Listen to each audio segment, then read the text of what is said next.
Bismillahirrahmanirrahim. Assalamualaikum warahmatullahi wabarakatuh. Alhamdulillah. Alhamdulillah hamdan katsiran tayyiban mubarakan fih kama yuhibbu rabbuna wa yarda. Asyhadu an la ilaha illallah wahdahu rabbi la syarika lah wa asyhadu anna Muhammadan abduhu wa rasuluhu alladzi la nabiyya ba'dah. Ballaghar risalah wa addal amanah wa nasahal ummah wa jahada fi sabilillah haqqal jihad hatta atana al-yakin. Amma ba'du, ma'asyiral muslimin, para pendengar dan para pemirsa, alhamdulillah segala puja dan puji hanya milik Allah Subhanahu wa taala. Allah masih melimpahkan banyak nikmat dan karunia kepada kita sehingga kita bisa bermuajah walaupun hanya lewat media kita cintai bersama ini. Salawat dan salam tak lupa kita haturkan dan kita hadiahkan kepada Rasul kita, qudwah kita, uswah kita Muhammad sallallahu alaihi wa ala alihi wasallam. Ma'asyiral muslimin yang dimuliakan Allah Subhanahu wa taala, ada 10 nasihat terkhusus untuk kaum wanita dan khususnya lagi Anda yang sudah berumah tangga. Ma'asyiral muslimin yang dimuliakan Allah Subhanahu wa taala, setiap rumah tangga pasti ada permasalahan yang sangat berat. Bahkan permasalahan itu juga pernah dialami Nabi sallallahu alaihi wa ala alihi wasallam dalam rumah tangganya. Artinya bahwa ketika manusia berumah tangga pasti tidak lepas daripada permasalahan, baik ringan ataupun berat. Ada 10 nasihat bagi Anda para istri secara singkat, nanti saya akan jelaskan karena juga waktu yang sangat terbatas. Pertama, seorang suami adalah kepala rumah tangga. Anda tidak tahu apa yang dilakukan suami di luar sana. Terkadang suami ini disibukkan dengan perkara pekerjaannya, terkadang dia bermasalah dengan orang lain, terkadang bertengkar, terkadang datang tagihan listrik, air atau apalah namanya, sehingga membebani pikirannya. Maka ketika suami pulang, ambillah kaidah Nabi sallallahu alaihi wasallam, idza nadhara ilaika sarratu. Apabila suami melihat Anda, buatlah dia senang. Karena ada sebagian istri yang tidak pernah menyenangkan hati suaminya. Sesusah apapun Anda, secapek apapun Anda, layangkan senyum Anda kepada suami Anda. Minimalnya berilah ketenangan. Karena kalau suami tidak tenang, maka kehidupan rumah tangga tidak pernah ada sakinah, mawaddah dan rahmah.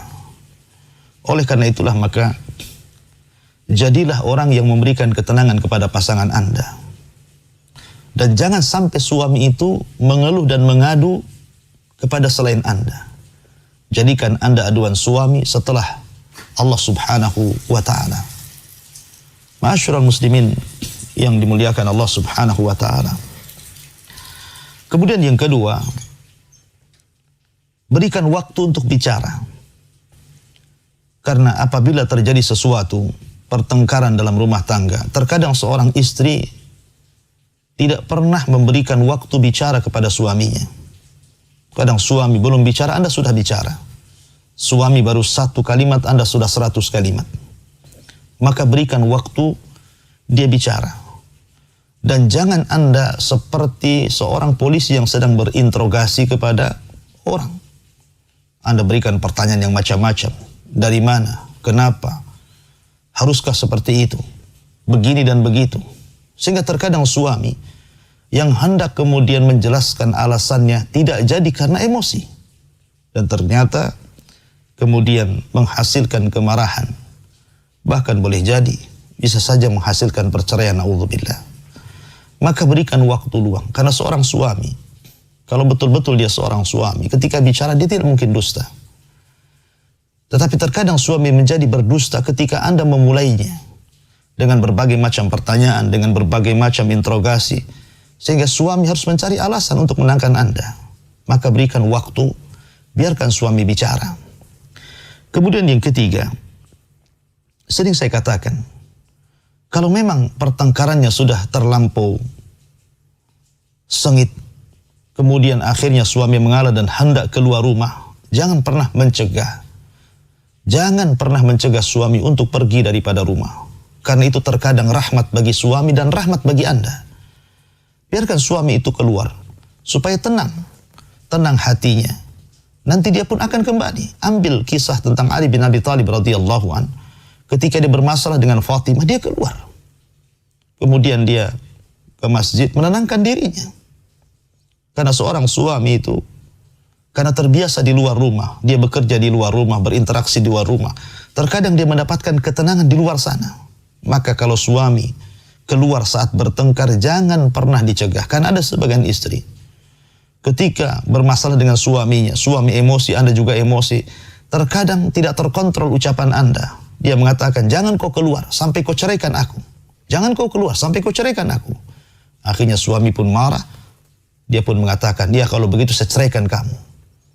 Akhirnya terjadi perceraian. Yang terjadi apa? Anda menyesal. Setelah Anda diceraikan suami, akhirnya Anda mengatakan, tega banget dia menceraikan saya. Tega banget dia menyusahkan hidup saya. Anda yang memulai. Ya, maka biarkan dia keluar. Biarkan dia cari ketenangan. Doakan supaya dia lapangkan dadanya. Kemudian yang keempat, jangan lupa, kalau seandainya Anda sudah bersih tegang dengan suami sudah banyak bicara, Anda juga sudah banyak bicara, kalau bisa mengalahlah. Coba alihkan pembicaraan kepada pembicaraan yang lainnya, supaya menenangkan suami Anda. Nabi SAW pada suatu malam, ketika giliran Aisyah radhiyallahu anha, Nabi SAW bangun pelan-pelan, karena hendak keluar, dan tidak mau hendak menyakiti Aisyah radhiyallahu anha. Setelah Nabi SAW kemudian bangun, mengambil mantelnya kemudian keluar, Aisyah pun kemudian terbangun, melihat di sisinya tidak ada Nabi SAW, maka Aisyah radhiyallahu anha kemudian mengikuti Nabi kemana? Rupanya Nabi SAW ke kuburan Baqi. Maka Aisyah radhiyallahu anha kemudian mengintip dari belakang, dari semak-semak. Ketika Nabi SAW kemudian hendak pulang, Aisyah pun terkejut, dia pun segera pulang. Tapi Nabi SAW melihat bayangannya. Ketika kemudian Aisyah radhiyallahu anha sampai di rumah, kemudian menyelimuti dirinya, pura-pura tidur. Tetapi nafas orang lari tidak bisa dibohongi. Nabi mendengar nafasnya, kecapean. Maka Nabi SAW mengatakan, hai Aisyah, apakah engkau sakit? Kata Aisyah, tidak. Ya. Lalu, apa yang kau lakukan? Ceritakan kepada aku, atau Allah yang menceritakannya kepada aku? Maka Aisyah radhiyallahu anha mengatakan, ya Rasulullah, aku cemburu kepadamu. Aku kira kau keluar dari rumahku, kau mengambil giliran istri-istrimu yang lainnya. Maka Rasul marah dan mengatakan, ya Aisyah, apakah kau menyangka aku akan mendolimi dirimu? Maka Aisyah radhiyallahu anha ketika itu paham, kalau ini berlanjut pasti akan terjadi masalah. Maka Aisyah radhiyallahu anha kemudian mengambil inisiatif untuk mencari bahan bicara dengan tema yang lainnya. Kata Aisyah radhiyallahu anha, tidak wahai Rasul, aku melihat engkau mengangkat kedua tanganmu di sana. Apa yang kau lakukan di sana? Subhanallah. Cerdasnya Aisyah mengalihkan pembicaraan. Harusnya seperti itu. Kalau Anda bermasalah dengan suami Anda, kemudian suami sudah naik fitam, sudah marah, sudah emosi, maka sebisa mungkin alihkan pembicaraan kepada pembicaraan yang lainnya. Berikan ketenangan kepada suami Anda. Karena kehidupan Anda dalam rumah tangga itu, kita kan semua ingin mendapatkan ketenangan. Rumah tangga itu sakinah, mawaddah, warahmah. Ma'asyiral muslimin wal muslimat yang dimuliakan Allah Subhanahu wa taala. Kemudian yang kelima, kalau bisa ketika Anda bermasalah dengan suami Anda, bertengkar dengan suami Anda, jangan menggunakan kalimat yang ada kemungkinan memiliki beberapa makna. Tegas saja bicara. Jangan mengambil kalimat yang kalimat itu bisa ditafsirkan macam-macam. Karena begini ya, seseorang itu bisa terpengaruh dengan ucapan manusia, baik ucapan baik atau ucapan buruk. Saya katakan, kalau seandainya kita sedang senang-senang, tidak ada masalah. Kemudian saya katakan, semoga Allah memberikan hidayah kepada saya dan Anda. Tentu orang yang didoakan seperti itu akan senang. Alhamdulillah, Anda sudah mendoakan saya, terima kasih. Itu kalau di waktu kita senang. Sekarang kita balik kondisinya. Kita sedang marah-marahan, kita sedang musuhan. Kemudian kita katakan semoga Allah kasih hidayah kepadamu. Kira-kira apa reaksinya? Marah dia. Seolah-olah saya tersesat. Ya, seolah-olah saya salah. Sehingga Anda mengatakan seperti itu. Itu pembicaraan secara umum. Bagaimana seorang istri kemudian berbicara yang terkadang satu kalimat itu memiliki berapa tafsir. Karena seorang suami apabila sedang bertengkar dengan Anda, pasti akan memilih tafsiran yang terburuk yang ada dalam otaknya. Walaupun terkadang kalimat itu adalah kalimat baik. Contoh, seorang istri mengatakan, sebenarnya kau cinta nggak sama saya?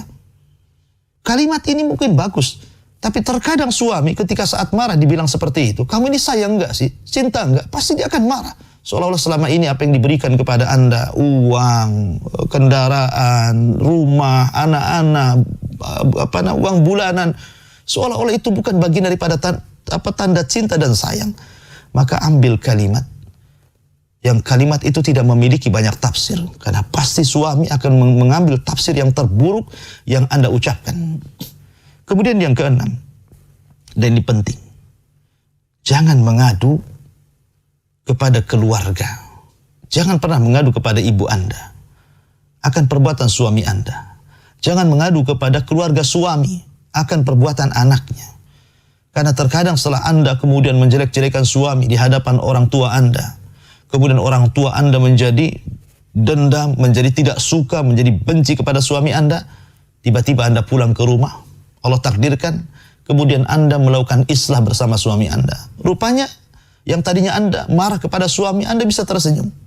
Anda kembali cair, Anda kembali bicara, Anda kembali lagi baik.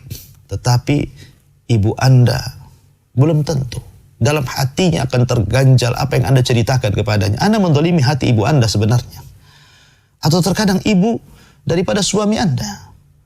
Ingat bahwa kebanyakan suami, umumnya suami, tidak pernah menceritakan Anda pada orang tuanya.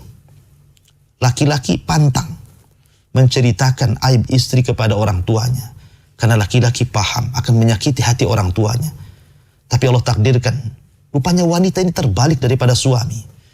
Ingat, orang yang suka mengadu itu orang tidak suka. Siapapun. Orang yang suka mengadu itu tidak suka.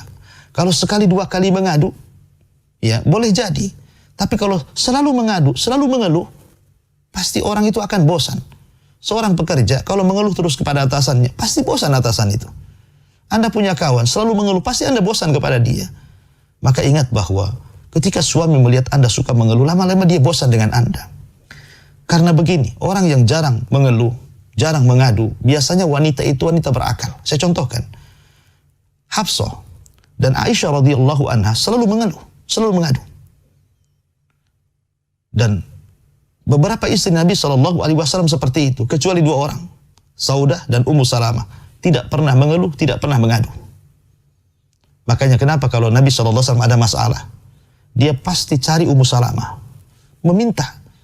Meminta pendapatnya, ya Ummu Salamah, bagaimana pendapat Anda? Seperti itulah. Karena Rasulullah SAW melihat wanita yang jarang mengadu, jarang suka mengeluh, maka wanita itu tanda wanita berakal dan penuh hikmah pendapatnya. Maka jangan suka mengeluh, jangan suka mengadu. Kemudian yang nomor 8, jangan menceritakan kepada suami Anda ketika Anda marah.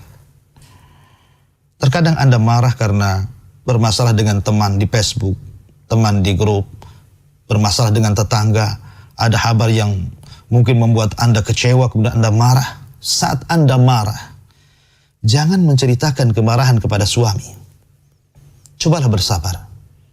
Kalaupun harus menangis, menangislah. Atau berdoa kepada Allah Subhanahu wa ta'ala. Jangan setiap ada masalah Anda ceritakan kepada suami. Setiap ada masalah Anda ceritakan kepada suami. Mungkin suami pertama mungkin berusaha menenangkan. Tapi ada suami yang tipenya tidak menenangkan. Justru dia melihat ketika Anda marah, dia ikut marah. Berapa banyak hancur hubungan keluarga, hancur hubungan tetangga, hancur hubungan perkawanan, gara-gara suami ikut masuk pada masalah Anda. Jangan ceritakan. Kalau bisa sembunyikan, bersabar, berdoa kepada Allah Subhanahu wa Ta'ala. Ya. Kemudian yang nomor 9, ingat, jaga lisan. Betapa banyak ketika Anda bermasalah dengan suami, Anda tidak pandai memilih bahasa. Anda tidak pandai memilih kata-kata. Yang ada di benak Anda kalau bisa dikeluarkan semuanya, tanpa dipilah-dipilih. Ini bahasa ini menyakiti tidak? Ini bahasa ini menenangkan tidak? Ini bahasa ini menyelesaikan masalah tidak? Ini bahasa ini menyelesaikan solusi tidak? Terkadang ada seorang wanita yang seperti itu. Jadilah wanita yang santun. Kalaupun ada masalah, katakan dengan kata-kata yang bijak, kata-kata yang baik.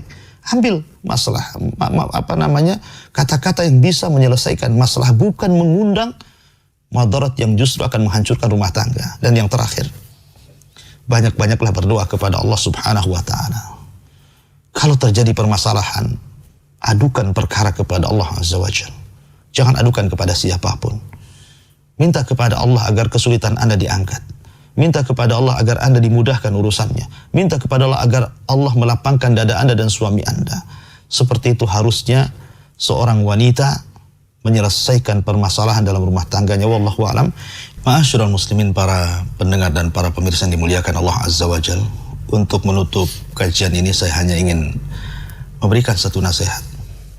Kalau tadi di awal 10 nasihat untuk istri, maka satu nasihat saja untuk suami. Ya. Terkadang apabila keluarga bertengkar, suami istri bertengkar, suami terkadang mengangkat suaranya, terkadang mencaci maki istrinya, terkadang naudzubillah sampai memukulnya. Ya. Dan itu kejadiannya di pagi hari, di siang hari, tiba-tiba kemudian di malam hari atau mungkin di sore hari atau di malam hari, Anda sebagai seorang suami mengajak istri Anda melakukan hubungan suami istri. Kan ada yang seperti itu. Jadi suami itu marah-marah pagi, siang, sore, bahkan sampai memaki istrinya, sampai memukul istrinya. Tapi di malam hari, tiba-tiba dia mengajak istrinya untuk melakukan hubungan suami istri. Jangan dilakukan. Suami yang seperti ini tidak punya hati. Suami seperti ini tidak punya kelembutan. Nabi SAW melarang. Tidak boleh seorang laki-laki memukul pasangannya, dharba abdin, seperti pukulan hamba. Tiba-tiba, yujami'aha. Laki-laki ini berhubungan suami istri. Habis dipukul, kemudian dia lakukan hubungan suami istri. Tidak boleh seorang suami seperti itu. Tapi seorang suami harus mengobati dulu luka yang sudah dia lempar ke hati istri Anda. Anda harus minta maaf dulu. Dan ingat, Anda jangan berhujjah dengan dalil idza da'a ar-rajulu imra'atahu fa'abat la'anat hal malaika hatta tusbih. Bahwa apabila seorang istri diajak berhubungan kemudian menolak, maka dia akan dilaknat malaikat sampai subuh. Anda yang dilaknat, bukan istri Anda. Anda yang dilaknat, bukan istri Anda. Karena Rasul yang melarang. Tidak boleh Anda memukul istri Anda dengan pukulan seorang hamba, kemudian Anda menggaulinya. Tapi seorang suami harus berikan ketenangan. Obati dulu. Minta maaf dulu sampai betul-betul istri itu betul-betul hilang bayang-bayang sakit hati yang Anda lontarkan kepadanya. Sehingga ketika dia berhubungan bukan terpaksa. Betul-betul karena ikhlas melaksanakan tugas seorang istri kepada suami. Dan dua-duanya merasakan nikmat, merasakan tenang, merasakan senang. Bukan sepihak, bukan Anda yang senang, dia tidak suka. Itulah indahnya Islam sebenarnya. Wallahu a'lam ikhwatu fiddin. Mudah-mudahan ada manfaatnya. Subhanakallah bihamdika asyhadu an la ilaha illa anta astaghfiruka wa atubu ilaik. Allahu ta'ala alam. Assalamualaikum warahmatullahi wabarakatuh.